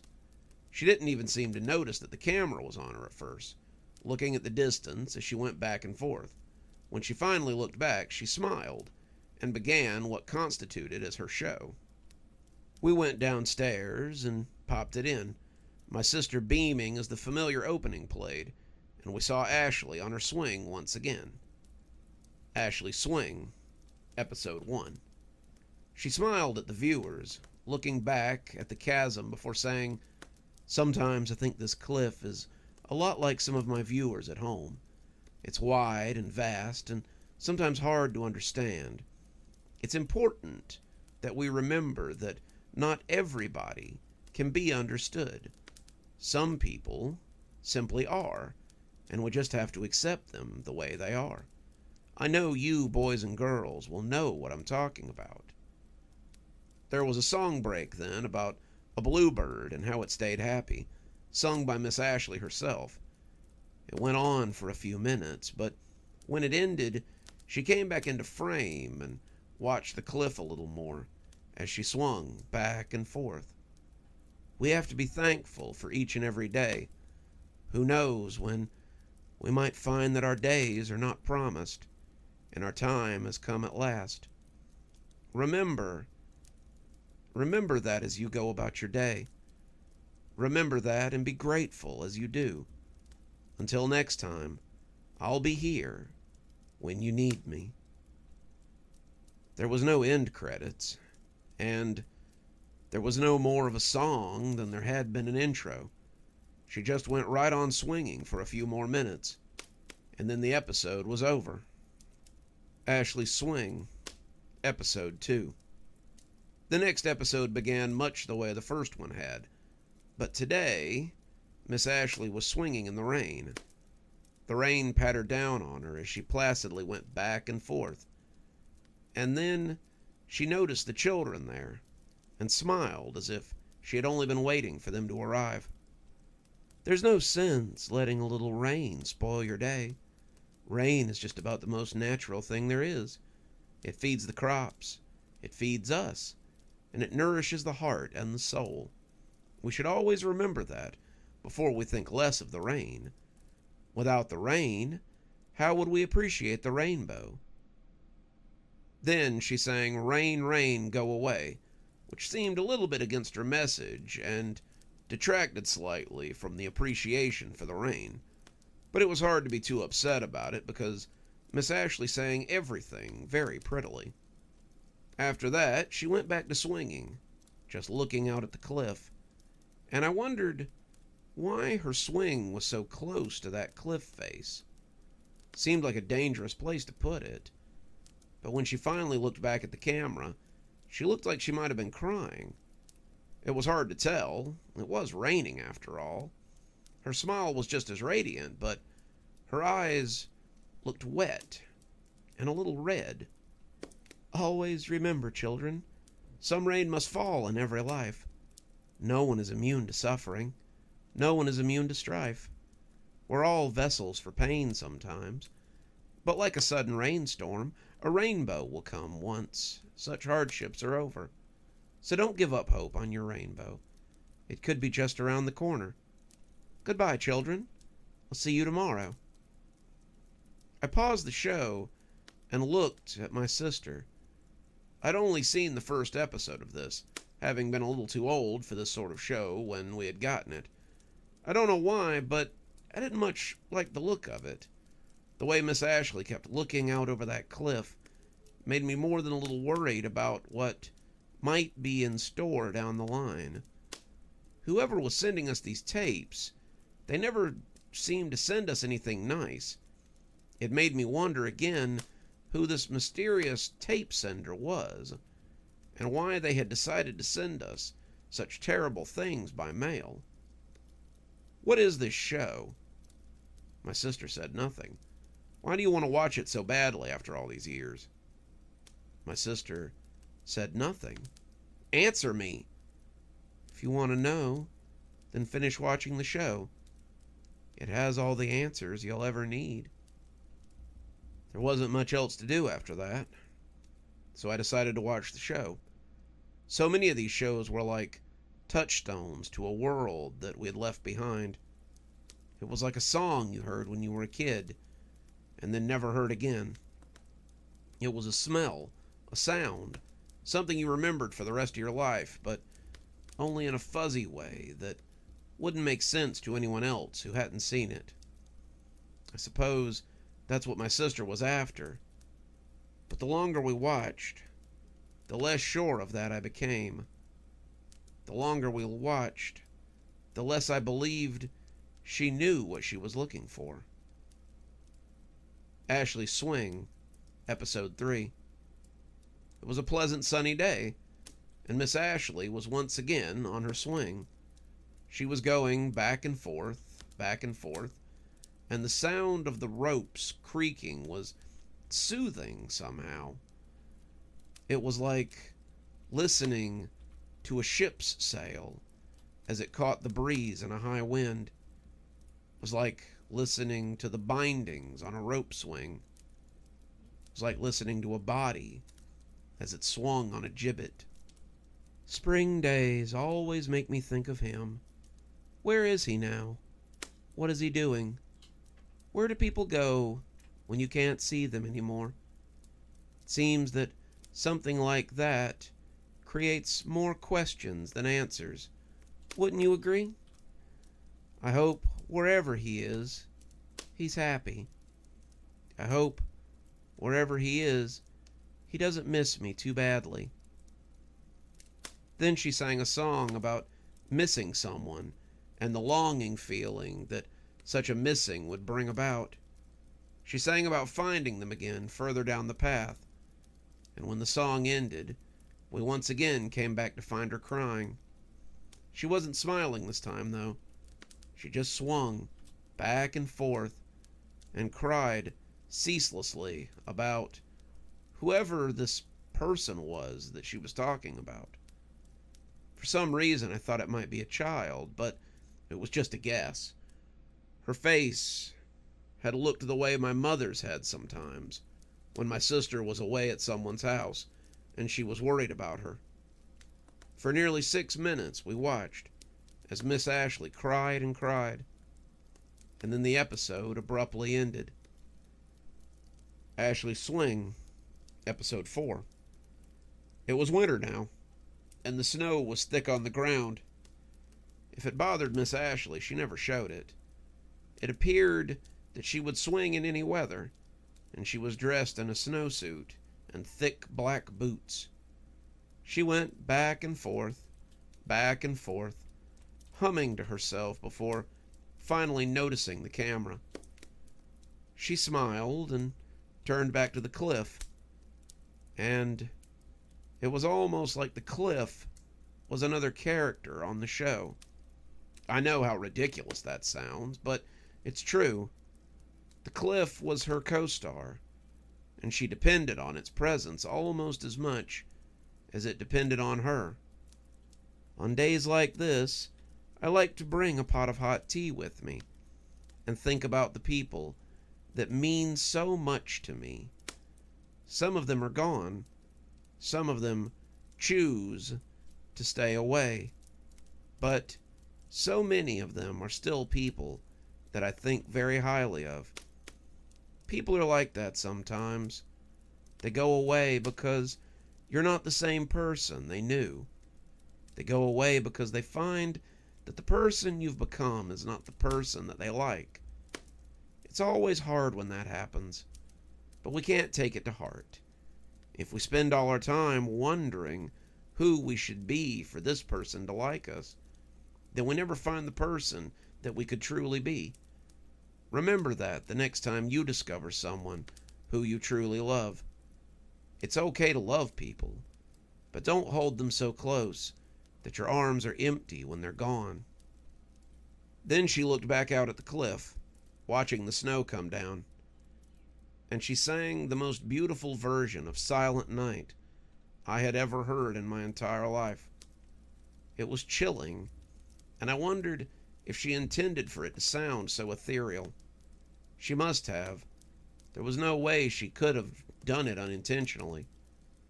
When her song ended, she went right on swinging as the snow came down, until she looked back at the camera and seemed to be ready with another bit of wisdom. During the holiday season, it's important to know what gifts you've been given by those around you. Just because it doesn't come in a box doesn't mean it isn't special. Sometimes the greatest gift of all is a gift we don't even realize. A gift that the gift giver doesn't even realize. Always remember to count your blessings, and always remember to be grateful for what you have while you have it. I wish sometimes I had been a little more grateful. She went back to swinging, and the episode abruptly ended, as it so often did. Something about watching that snow as it fell around her was incredibly sad. The whole show was incredibly sad, and it was a little like witnessing someone's slow and deliberate suicide note. I wasn't sure that I wanted to see the end of this, and every time she looked at that cliff, I became more and more sure of how this was all going to end. Ashley Swing, Episode 5. It was a summer day, and the valley below the cliff was a riot of wildflowers. You could see them everywhere, and they were lovely.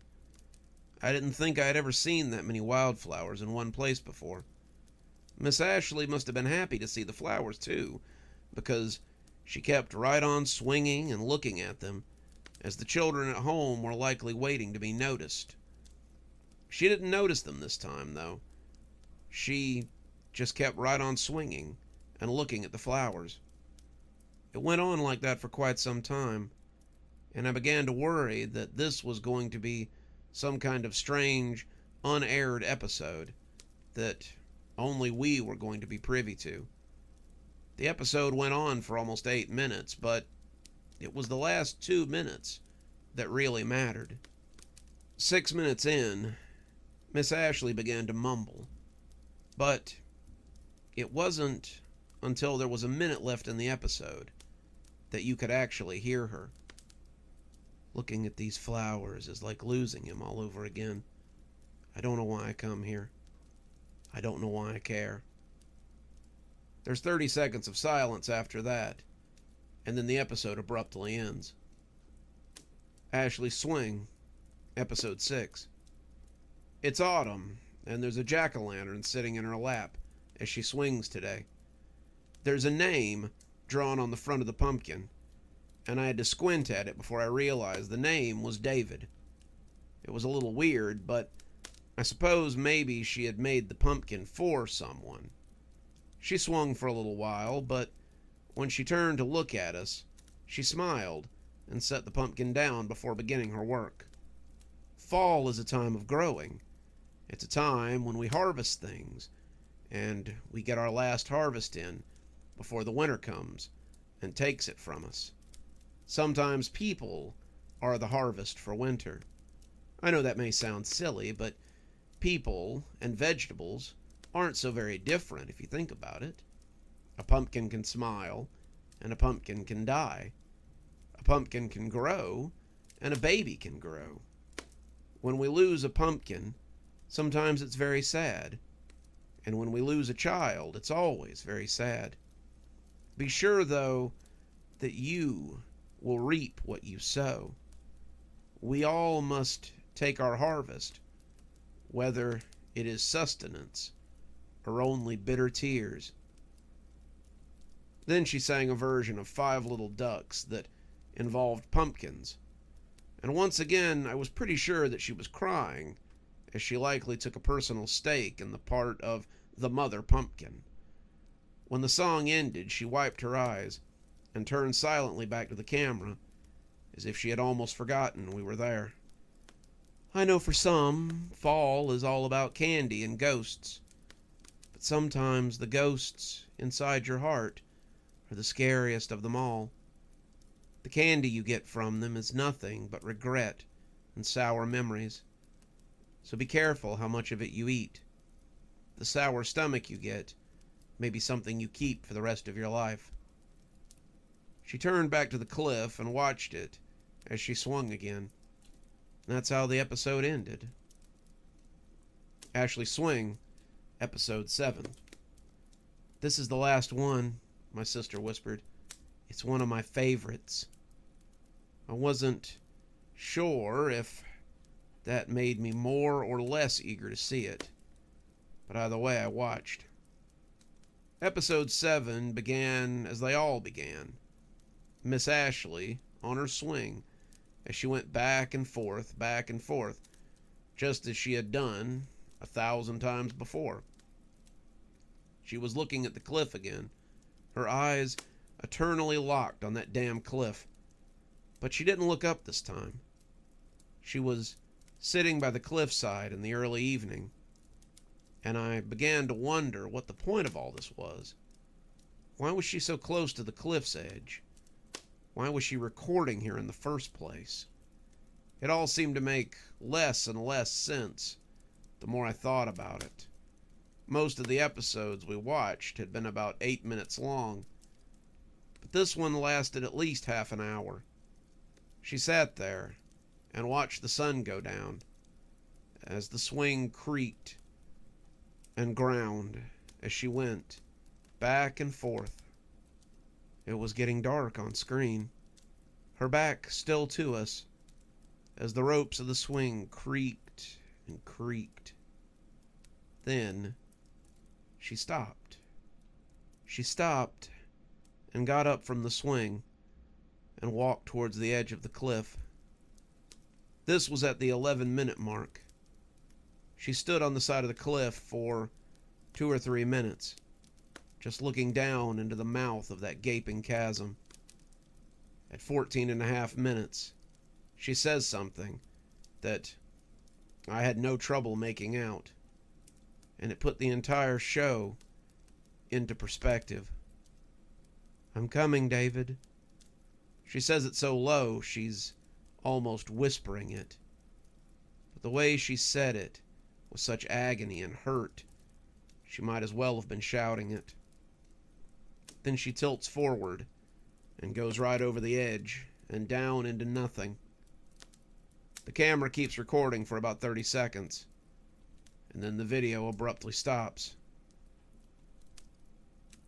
I turned back and looked at my sister as the snow began to fall on the screen. She was wearing a look of such profound peace that it was difficult to be upset with her for exposing me to this. Times had been pretty hard for her lately, and if this brought her some sort of joy, then I suppose it had been worth it. The longer we watched the screen, however, the more her smile began to slip. "I guess that's it." My sister said nothing, just continued to watch the screen. "That's the last episode, so I guess you got what you were after. You can take them and sell them now." She continued to say nothing. "I guess it's a shame that we tossed out the laughing place. You could have probably gotten a mint for that." "We didn't," she said, and her voice made me jump a little. "What do you mean? We threw it out into the snow the first time we watched it." "No, it's here. It's always been here." I stared at her for a few minutes, not quite sure I understood what she was saying. "What do you mean? We threw it into the snow. It sank into that white powder in the backyard, and we knew that it would get wet and the earth would reclaim it, and..." My sister looked guilty for a moment before standing up and reaching into her purse. I was a little bit afraid of what she might pull out. It was impossible. There was no way. She still had that tape. We'd both been so utterly traumatized by what we had seen that I doubted either of us would go looking for something like that again. It appeared, however, that I've been wrong. She'd gone looking for it. She'd found something that still horrifies me to this day. Laughing Place was the last of the mail-order VHSs that I ever watched. I was 13 when it came. My sister was 11, and I'd started making friends outside the house. I was getting ready to go into middle school, and sitting around and watching kid shows on the VCR didn't really appeal to me anymore. I still watched Casper's Creek sometimes, but the rest of it seemed childish. It was the last VHS tape I remember getting in the mail, and it had been waiting for us when we got home from school. Mom had left it sitting on the kitchen table, and it sat there with a note. "I'll be back later. There's a casserole in the fridge. You two can watch a movie and eat dinner, but be in bed by 9. Love, Mom." My sister said that she'd set the oven if I would set the table. I put out the plates and the cups. She heated up the dinner, and when it was ready, we sat down to watch whatever this new VHS tape was. The The card in the front said it was called Laughing Place, and both of us agreed it was a pretty weird name for a show. By this point, we were almost used to the strange quality of these tapes, but nothing could have prepared us for what we were about to see. It wasn't a TV show. Not really. It was more like a movie, and we only made it to about 30 minutes in before I begged her to turn it off. Sometimes at night, I still wake up hearing the laughter on that day, and it's one of the few childhood fears that I've retained. I think it was supposed to be a TV show. The premise was this group of kids would go into the woods when they were having a bad day or having an argument and find a cave that was called the Laughing Place. The cave was supposed to make them feel better, change their day for the better, but what we got was almost Blair Witch-like in its quality and composition. I watched the Blair Witch once, and while the friends that I saw it with thought it was campy and a little over the top, I remember shaking in my boots as I watched those three go into the woods. Whether they knew it or not, those three were going to their own laughing place. The tape came out of her purse, and it was the same as it had been when we took it out of the mailing envelope. How can this be? How can you have this tape? My sister said nothing, but the tape was very clearly the one we had watched that night as we sat around the coffee table and drank Kool-Aid and Tera in equal parts. It started out with 4 kids who were playing in a park. They were playing Foursquare, but they seemed to have gotten into a squabble over whose turn it was to make the first move. The squabble turned into a shouting match, and when one of them threw the ball down a little harder than they should have, it went into the woods, and the 4 kids went after it. They were still arguing about whose fault it was, and who was going to go get it, and who was going to go first when they got back. But all of a sudden, the footage got grainy, and we got a cam shot of an adult walking into the woods as he spoke on what must have been an ancient cell phone. There were 4 kids hiking with a group of adults. The woods looked like the same woods the kids had run into, and it seemed like whoever was operating the camera was not having a good time. We're going to the site. No, it's for this new kids show. Janie says that she and Mark found this cave in the woods that we just have to use for the show. Yeah, no, she says it really laughs, and it's just what we need for the show. She says it'll save us a bundle on set design and having to hire someone to do the voice for the cave. Yeah, I think she and Mark were probably a little too done up on mescaline and thought they found a laughing cave. No, they actually have video footage of the cave laughing, but it's probably just the wind going over a hole or something. Yeah, management is pretty adamant that they want us to go out there. I guess they were really impressed with the video. No, we'll be back Monday. Yeah, He's been walking and talking the whole time, and his feet are crunching on the leaves and sticks as he goes.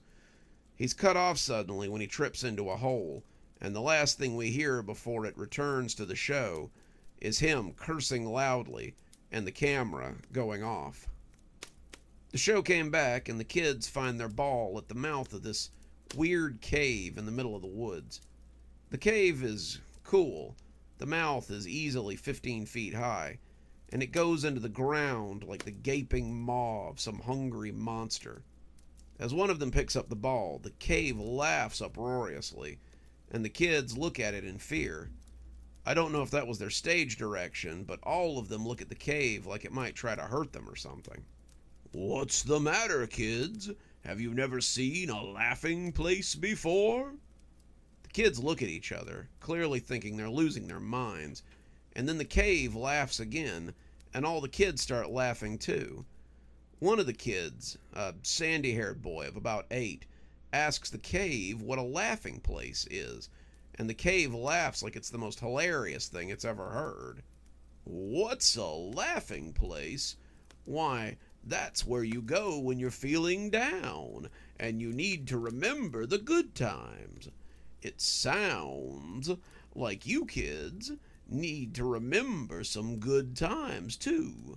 Come on, kids, let's laugh and remember the blessings that we hold so dear. The cave starts laughing its non-existent head off, and the laughter must be infectious because all the kids start laughing and rolling on the ground as well. Their ball is forgotten, but they don't seem to mind.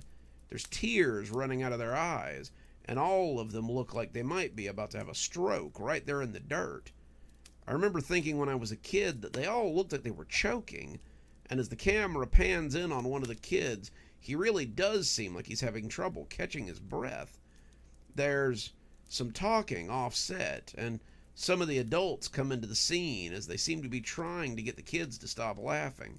The cave just laughs on and on like it's having the time of its life, and when the camera finally cuts, we can still see the kids rolling on the ground laughing. It cuts back on after a minute, and it's the same cameraman from earlier. He's back to talking on his cell phone, and I have to believe that none of this is planned. The phone calls are always so candid, and it seems like maybe he's keeping a tight grip on his camera in between shoots. Look, Mark, I don't give a shit what kind of thing you think this is. I need to know what the hell is going on here.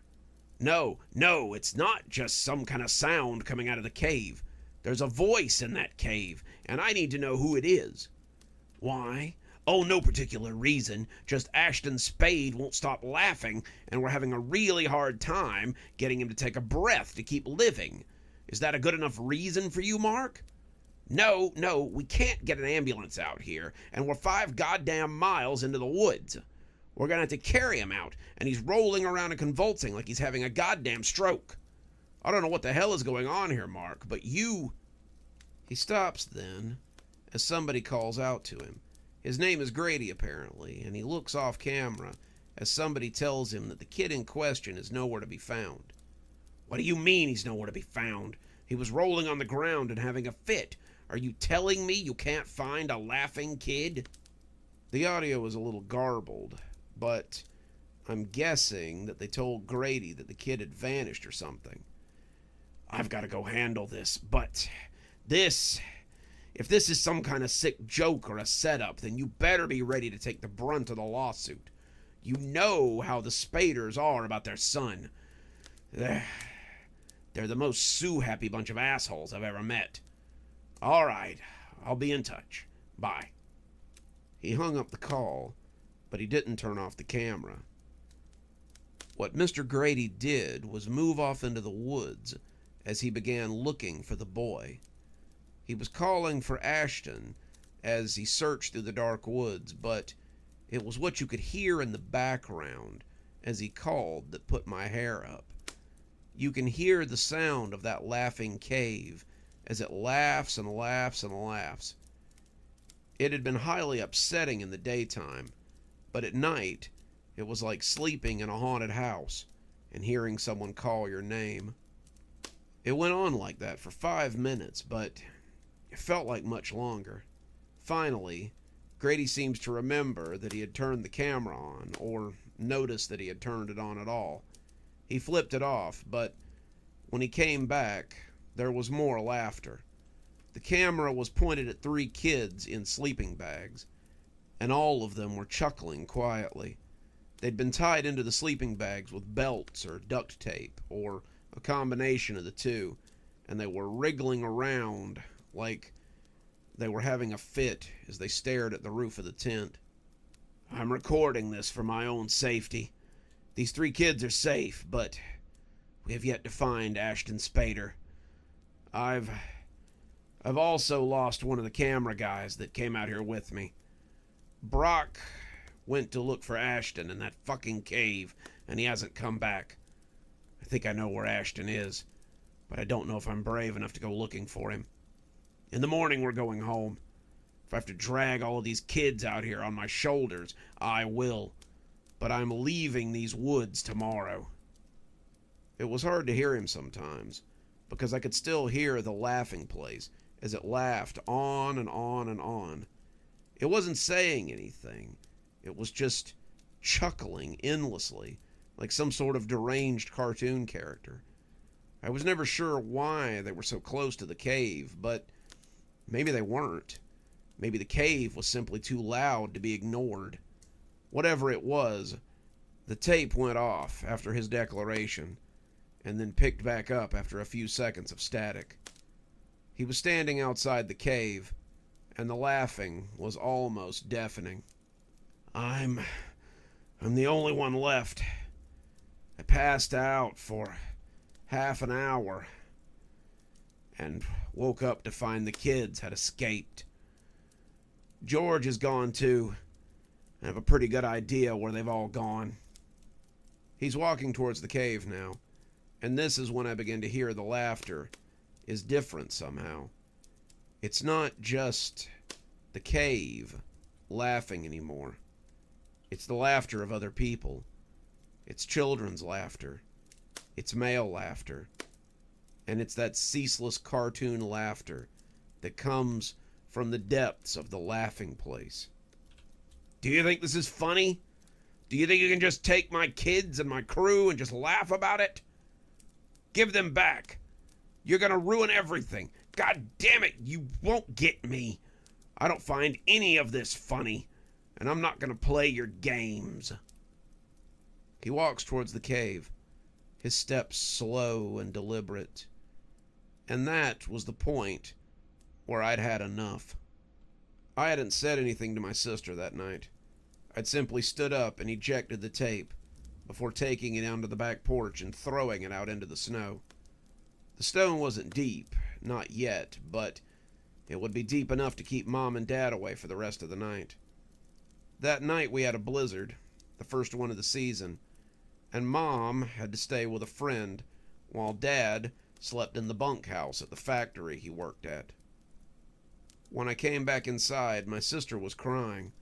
Her eyes were full of tears, and I held her and told her it was going to be okay. I had always assumed that she was crying because she was terrified like I was. But as she stood there with the tape in her hand, I thought maybe she'd been crying for a different reason. Maybe she'd been crying because she wanted to know how it all ended.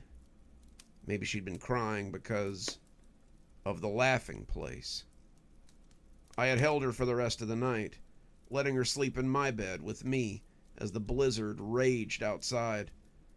I'd woken up to find her gone, but when I looked for her, she was in her own bed. I tried not to think about the tape anymore after that, and I asked Mom not to bring us any more of the VHSs once she got home later. She asked if we had gotten a scary one, and I told her that it had upset us pretty bad, and I'd thrown it away. I don't know if any other tapes ever came in. Mom never brought them inside. Whether Laughing Place was the last, or she just started throwing them away after that, I have no idea. What I do know is that Laughing Place has haunted me ever since. And now, my sister was standing in our living room, holding it like some kind of totem.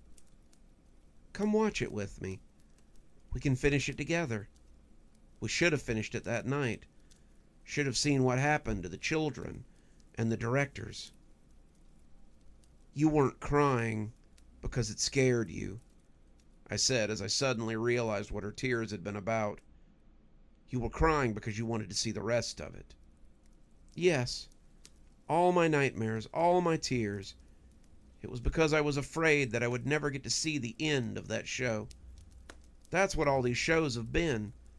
They've all been glimpses into something truly terrible, something that all children must see. Childhood is always remembered as something wonderful and bright, but there's fear and terror there as well. The terror prepares you for what's to come later on, and when you told Mom that you didn't want the tapes anymore, it was all I could do not to scream. But how did you get it? It snowed so much that night. There was no way you could have found it. I didn't have to. It appeared in my secret place. I was looking for something one day, years after you had gone to college and I was still at home, and I found it down there, along with Ashley's swing. I didn't put them there, and no one else knew about the place. In a way, that hiding place was my laughing place. In a way, it was my personal place that no one else could find. Now, don't you want to know how it ends? Don't you want to know what happens? I was already backing for the door, the tape held up to the VCR like a threat. I didn't say anything. I just left our childhood home, got in my car, and drove away. I had dreamed about that tape for years, and I didn't want to know what sort of horrors lay at the end of it. That was 8 months ago. I returned home, went back to my life, but I never quite forgot about those tapes. I started dreaming about the laughing place again. I started dreaming about all of them. I dreamed about Castor's Creek and Roto Robots and Bobo's Circus and Holly's Hobbies and even Ashley's Swing, which I'd only seen a few times. They haunted me like ghosts. And eventually, I went looking for answers. The programs were pretty niche, but I found a couple of things that might sate the curiosity of those who followed the story from the beginning. Bobo's Circus. Bobo's Circus has no current information about any of the actors or the sets involved. The only thing I could find is an interview with the guy who allegedly played the strongman. He said the director was a big shot who'd been in television since the early 60s. He started out really liking the character of Bobo, but eventually came to hate him and took it out on him on set. He claimed that the beating scene was real, and also claimed that there were more episodes that got gradually more violent. He couldn't talk about the other episodes, not because of an NDA or anything, but because he was afraid of the director. The man had been dead for 40 years, but his name still held a lot of weight. The girl who played Clarabelle talked to someone once. She was going to tell a newspaper guy about what was happening, even though we warned her not to. The next day, they found her dead in an alley. I'm not sure if something's going to happen to me because I told somebody, but people deserve to know. He died a couple of days after that interview. He was run over by a car outside his house, and his body was left in the road for nearly an hour. Roto Robots. The studio that did Roto Robots was a small one out of eastern Canada. They'd planned to do 30 episodes, and the first 3 episodes and the last 3 episodes were actually at different ends of the release schedule. Episode 1, 2, and 3 were in order. Episode 4 was supposed to be episode 25, and the last 2 episodes were episode 29 and 30. There were 3 creators, and the 2 that were left admitted that the show got gradually darker as it went on. They blamed the 3rd director for this, saying they didn't agree with his direction, but he'd put a lot of money into the production, and he called most of the shots. We aren't sure what happened, but when the studio burned down one evening, it burned down with most of the unaired episodes and Steve inside. I'm sure a few episodes still exist. We sent out some test reels and things to certain organizations, but to my knowledge, 90% of the episodes burned up with their creator. Holly's Hobbies. Holly was a recovering drug addict who was using the show to kick her habit. She'd taken to crafting during rehab and had fallen in with a sketchy producer when she got out. The show was like therapy to her, but her producer was not the sort of man that you wanted to put your life in the hands of. He had a reputation in the industry for being into all sorts of questionable things, and it was widely believed he had gotten Holly back on drugs and was using the show to control her. One of the cameramen claimed that Holly tried to kill herself on set during the last episode, but she was stopped and institutionalized. Castor's Creek. Castor's Creek was actually supposed to be the next Degrassi before the director went a little nuts. The weird part is the director of Castor's Creek was also the director of Bobo's Circus. He was younger when he was working on Bobo's Circus, but after looking at a picture of him, it was definitely him. He'd wanted to have one more hit before he retired, and because of it, he'd pushed his actors too hard. They'd decided to stand up to him, and he'd flown into a rage and nearly drowned his male lead in the creek. They stopped him, but it was kind of what kept him out of showbiz after that. He'd been forced to retire, and the industry had apparently breathed a sigh of relief. I did some digging, these tapes becoming kind of my obsession, and discovered he was also the sketchy director for Holly's Hobbies. That made me dig a little deeper, and I found out that he was the major backer in the studio that produced Roto Robots. The studio was hemorrhaging money, though, and it was widely believed that whoever set the fire had done so to recoup some of their losses. I suspected that he might be connected with Ashley Swing as well, but it turned out I was wrong. Ashley Swing. Ashley Mills was a grieving mother who had recently lost her son, David. The show was supposed to help her cope with the loss, but it only served to help her wallow in it. Ashley Swing was a public access show with illusions of being placed on PBS. When Ashley's depression became too much, she took her own life, and the show was cut short. Finally, Laughing Place. Laughing Place was the last attempt at relevancy for a director who was attempting to break back into the business. Grady Glenn, the man connected to so much tragedy, is already someone we've talked about. He had attempted to create a children's show after a few of his friends had found a mysterious cave in the forest that supposedly laughed. They'd had an idea for a show for kids, and this seemed to Grady like it would be a hit. So he'd taken a bunch of kids and some film crews out in the woods and decided to test just what the cave could do. It all went wrong, though, and he lost the kids and his crew and was never heard from again. Searching the woods netted them nothing. No one was ever found. They never found the cave either, but somebody must have found his footage. Turns out, Laughing Place was also our connection to Ashley Swing. Ashley's son David was one of the kids that had went missing, and it was finally what drove her over the edge, no pun intended.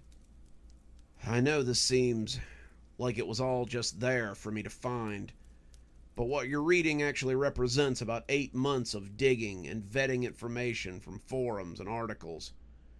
Like any bit of lost media, there are a lot of wild rumors and ghost stories that surrounded it, but what it boils down to is a man who mistreated his actors, potentially some of the people who were working for him, and then lost his life along with a bunch of kids out in the woods. He was a sick, depraved individual, and the world's probably better for his passing. It's been 8 months since my mom died, and my sister and I sat in our old house and watched movies. I haven't heard from her since that night. I called, but she never answers. Her ex-husband called me last week and asked if I'd heard from her. She hasn't been back to town, and she hasn't come to see the kids. I told him I haven't seen her since Mom's funeral. But I wonder if I'd find her sprawled on the floor of our old home. I don't think I'll ever figure out who sent those tapes. But I do know one thing. I don't think she really ever wanted to sell them. I think somehow the siren song of those videotapes called to her, and she answered. Those tapes brought her back to a time when she felt safe, and I'm a little afraid of what I'd find if I went up to my childhood home. I might be the last living member of my family, and I'd hate to see the snow reflected in her still open eyes as she lays across the carpet, doing what she truly loved, one final time.